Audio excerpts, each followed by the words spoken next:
Welcome to Nation Beat. I'm Jacques Kingston Compton, bringing you this brief on the pulse of our nation and highlights around the heart of St. Lucia. The government of St. Lucia reiterates its commitment to improving the justice system. An edutainment roadshow gets the Cultural Icon series underway. The SSDF is now better able to provide housing assistance after a donation from the government of Taiwan.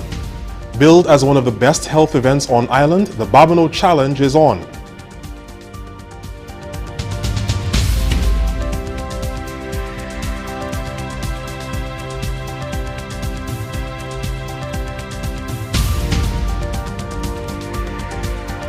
The government of St. Lucia has reiterated its commitment to tackling the scourge of crime and violence.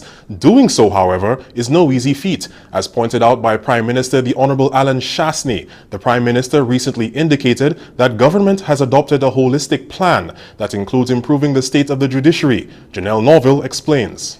The government of St. Lucia strongly believes that simply stiffening penalties is not the way to reduce crime. Hence, the government will be tackling the issue on a holistic level, starting with the improvement of the justice system. Prime Minister the Honorable Alan Shasney explained that the halls of justice has yet to come to fruition. However, it is not due to a lack of trying. Honorable Shasney explained that despite the challenges, the government will make every effort to see that the court, in particular the criminal court, is provided proper facilities. The first thing I did is I offered the court system the financial center building. Right. That was the first thing that I did. And after months of showing how we could retrofit it and making the resources available, and I have to say to you, disappointing hundreds of workers who were expecting to work into that building, we were told that the justice system didn't want to go in. Then we looked at putting a temporary facility on Barnard Hill, and a project that started off at around $25 to $26 million. After everybody's intervention, ended up around $50 million. At $50 million, I have to say, okay, it's better to build a permanent building. We then solicited the private sector's involvement to build new courthouses, a Hall of Justice, and the price came in at $65 million US. Now, as much as I put justice as a priority, there's no way that I can find $65 million and I can undertake that expense. During the opening of the new law year 2018-2019, St. Lucia was singled out by Chief Justice, Her Ladyship Dame Janice Pereira of the Eastern Caribbean Supreme Court for not having adequate court facilities. Over the years, I and Chief Justices before me have repeatedly spoken of and pleaded for the urgent need for governments to give some priority to and provide adequate court facilities. 51 years on, since the establishment of this court, little, if anything, has been done. Courtrooms are still housed in ill-suited buildings, which have posed attendant security and health risks to court users and occupiers. Whilst courtroom closures are understandable following the passage of hurricanes and the like, it is unacceptable that court users and occupiers have been consistently placed in harm's way in respect of their health and security. This year, we have experienced the closure of the criminal court facilities in St. Lucia for security reasons, and the closure of all courthouses in Grenada for health reasons. These failures pose a real threat to access to justice and the delivery of justice. Prime Minister Honorable Alan Shasney added that despite the challenges, the government has come up with what it believes to be a suitable solution. We have now decided that we're going to build independent court structures. One of them, we think the most important one, really is the criminal court, which is actually in an Araya building right now, which is grossly inadequate. You've all been there, and we've all heard that the judges lamented. And so therefore the decision was to move the police headquarters from the Golden Hope, because what had happened is almost everybody has moved out of the police buildings. So they're now vacant because the buildings are inhabitable. And therefore, the idea was to demolish the old prison. And in demolishing the old prison, to build now the police headquarters, which will also house the criminal court. The Prime Minister reiterated the government's commitment to ensuring the judiciary is provided suitable court facilities in the shortest possible time. From the Government Information Service, I am Janelle Norville.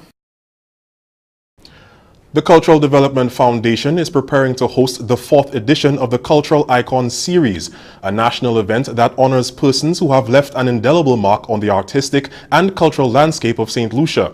A group of budding arts and cultural enthusiasts have embarked on an educational drive introducing students to the series. One of the things that we have been doing is that we've been trying to connect and interact with a lot of young people. We are proposing what we are calling a culture crew. That crew is going to be a group of young persons who are going to be accompanying the staff and management of the CDF at various activities and events that we put on. And they are going to be immersed in activities relating to arts and culture. The students have been really excited and very receptive. One of the things that I must say I was so thrilled about when we went into Denry is that the grouping that was presented to the class was grade 6s, and they have been doing theatre arts. They do theatre arts as part of their curriculum, and they were just so attentive. You could see them taking in the dances and taking in the music. The cultural crew got a chance to meet St. Lucia's renowned folk musician Joseph Ramope Holio, the chosen icon for this year's Cultural Icon Series. The culture crew has visited 5 schools including Bellevue, Saltibus, Denry and Viewfort primary schools and are scheduled to visit 7 additional schools during this week. The Cultural Icon Series forms part of the Calendar Arts and Heritage Month. This year's showcase, Strings, Songs and Dance, celebrating Ramo, will take place on Monday, October 1 at the Bellevue Primary School courtyard. The St. Lucia Social Development Fund, or SSDF, has received a shot in the arm with a donation from the Government of the Republic of China on Taiwan. The contribution has been embarked to support the SSDF's efforts at improving housing conditions in vulnerable communities. SSDF doesn't just give handouts, it gives a hand up. It helps empower people, whether it be in terms of education, in terms of housing, in terms of reaching boys who are disadvantaged through their mentoring program for boys. So we are just so excited to support the work of the SSDF.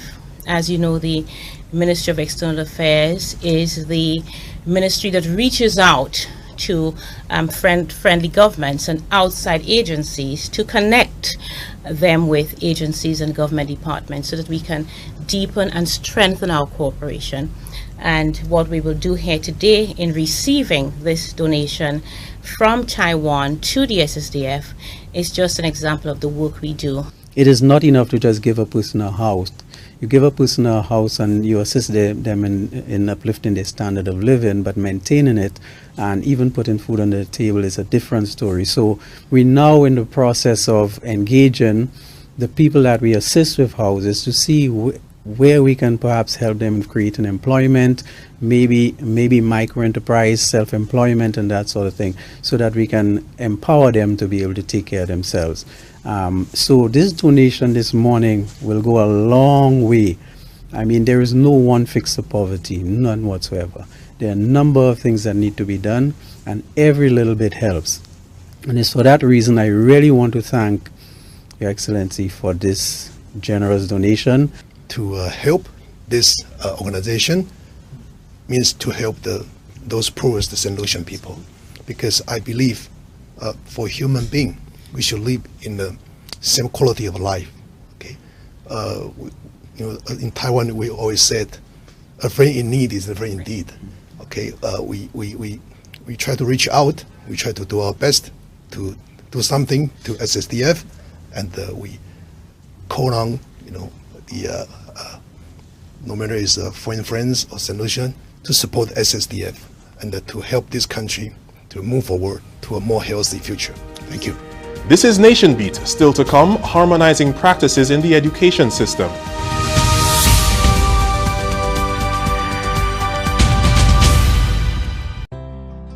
If you're HIV positive or have an STI, having unprotected sex with multiple partners puts them in grave danger. You'll expose every partner and their present and future partners to HIV or another STI. Use a condom every time you have sex. You can live a productive life even if diagnosed with HIV. Remember, early detection is key to your survival. Be responsible, protect yourself and others. Help stop the spread of HIV and other STIs. Welcome back. A delegation of youth mentors from the charity arm of the United Kingdom football club Stoke City Community Trust recently helped deliver a sports program for disabled children in St. Lucia. The organization partnered with local charity Sacred Sports Foundation and the Premier League International Development Fund to facilitate the program. Carl Bennett says his organization sought methods to help alleviate the challenges met by the island's special needs community. So the two principles that we applied for this was, number one, identify some disabled people themselves and work with them and build some competencies and skills and experience in working with peers. And number two, introduce 2 or 3 activities that Sacred Sport could actually continue working with these individuals with. So those 2 activities are bocce, which is a Paralympic sport, and blind football. In highlighting the importance of the program, Bennett cited the advantages of empowerment, confidence, and trust building. So we've actually worked so far this week with individuals with autism, with Asperger's, with severe learning disabilities and physical disabilities. And each and every one of those has had chance to try blind football. And I was talking to some of the teachers from some of these schools and they were saying, wow, you know, they would have just ripped this blindfold off because it's so uncomfortable here. But what they actually did have was a smile on the face. And that's something which I reiterate to all of the coaches that work at Stoke City Football Club and all the coaches that work for Sacred Sport.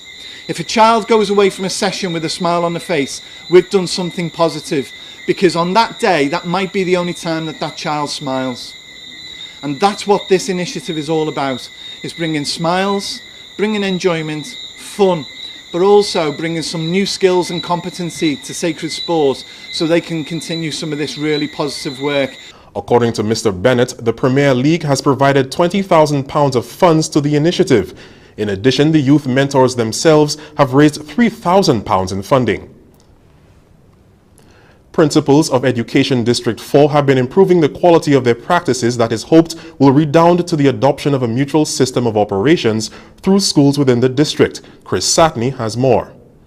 The goal for the Education District was achieved in the first instance with a professional development session which came off at the Pastoral Center at Maris Hill. The 14 principals and other important coordinators were updated with the new procedures of the Division of Education and received sessions in Human Resource Development. Education Officer for District 4, Marie-George Allaire, says the annual activity is being done under the theme, improving the quality of principals' practices for the common future of District 4. This activity is very important for me as well because I am newly appointed to the position. So I want to ensure that the principals of the district know the new policies that the ministry is implementing for this year. So for example, we have the new guidelines for the management of school funds. We have the school bursary and school feeding guidelines that are also new. And so it is important for the principals and the education officer as well to be aware of the new policies. Meantime, Ms. Allaire has been commending the Department of Education, Innovation and Gender Relations for the refurbishment works accomplished on schools within her district. This academic year, we saw a lot of work being done at the schools, and we were quite pleased with the amount of effort that was put into refurbishing and getting the schools ready for the new academic year. The principals have expressed their satisfaction. There is still some work to be done, but they're happy with the amount of work that was done in a short space of time. We're all settled and ready to go, and the work continues as we speak on a weekend to improve the school plans. District 4 is made up of schools within the communities of Anslere, Bexon, Cicero, Lakwamengo, Marigo, Roseau, Millet, Hotsa, and Labi. From the Communications Unit of the Ministry of Education, Innovation, Gender Relations and Sustainable Development, I am Chris Satney reporting. Export St. Lucia, TIPA, is encouraging farmers to engage in organic farmers' practices as organic produce reap higher prices on the international market. Jason Badal, Director of Client Services Delivery at TIPA, says organic produce widens an exporter's market access and increases income. That it provides you a greater marketing tool. For example, if you have two identical tomatoes in a US grocery store, one being organic and one being not organic, even with a higher price, the organic tomato and current demand for millennials will move faster. And especially when we have small countries like us who do not specify in large supply, fetching a high price in niche markets is more important than mass production. Mr. Badal says TIPA assists farmers with their certification process, which can be complex and a bit costly. The way organic certification works is that you have to prove to the inspection body that for the last 2 years that you have not used any of the chemicals that fall outside of organic. We have a few exporters here who are looking at it, but it's a process because for many years, as you know, St. Lucia, which was heavily monocrop in bananas, have been using pesticides that do not fall within that organic scope for a long time. So you would have to stop using them for a period of 2 years before you could get that certification. And that certification is quite costly. In fact, TIPA has tried to assist farmers in the past, and we are appealing to farmers who wish to go organic to come to TIPA to see how we could provide that kind of support. TIPA officials are encouraging new agricultural entrepreneurs and younger farmers to adopt organic farming practices due to increased health benefits and a higher product value. The issues of chronic non-communicable diseases, physical inactivity, anxiety and depression, coupled with the lack of early detection, is being addressed in the community of Babonneau through the Babonneau Challenge Fun Walk and Health Fair. Billed as one of the best all-encompassing health events on island, organizers of the event encourage St. Lucians to be concerned about their personal health and well-being. The excitement is building for the third edition of the Babonneau Challenge Fun Walk and Health Fair, scheduled for Monday, October 1st, 2018. The event, which is coordinated by the Babonneau Good Shepherd Catholic Church, was born out of the need to get community members more interested in their personal health and well-being, particularly after realizing the devastating effects non-communicable diseases such as cancer is wreaking within families. Parish priest at Babonneau and member of the planning committee, Father Celestin Noakwo, highlighted the importance of this activity. We here in Babonneau Good Shepherd Parish believe in holistic life, which comprise spiritual, physical, and psychological, so that you will be complete. Wellness, so that you balance both your spiritual life and your physical body, and that gives you really all you need to really have a good life. He said the new route, which commences at the Babonneau School Ground, is quite scenic and goes through the communities of Hill 20, Geno, Bocage, Mont-Dedon, Union and Ballata. Father Celestin has walked this new route 4 times over the past consecutive Saturdays. He noted, however, the most important element of the activity is the massive health fair at the end of the walk. Participants are encouraged to get their blood pressure and blood sugar tested, eye and hearing screening, PSA testing for men, among many other health checks. It has been an awesome experience for us here in Babonneau and in fact all our environs. So we are looking forward for a great walk this year. But the good thing about it is really, it's not as challenging as our former routes. It's longer, but really smoother, easier, and cooler. So I think really something we are all looking out for this year is going to be great. Community member from Lage, Magdalene Florius, also participated in the mock walks on Saturdays. She stated the reason why persons should turn out in their numbers for the Babonneau Challenge Fun Walk and Health Fair.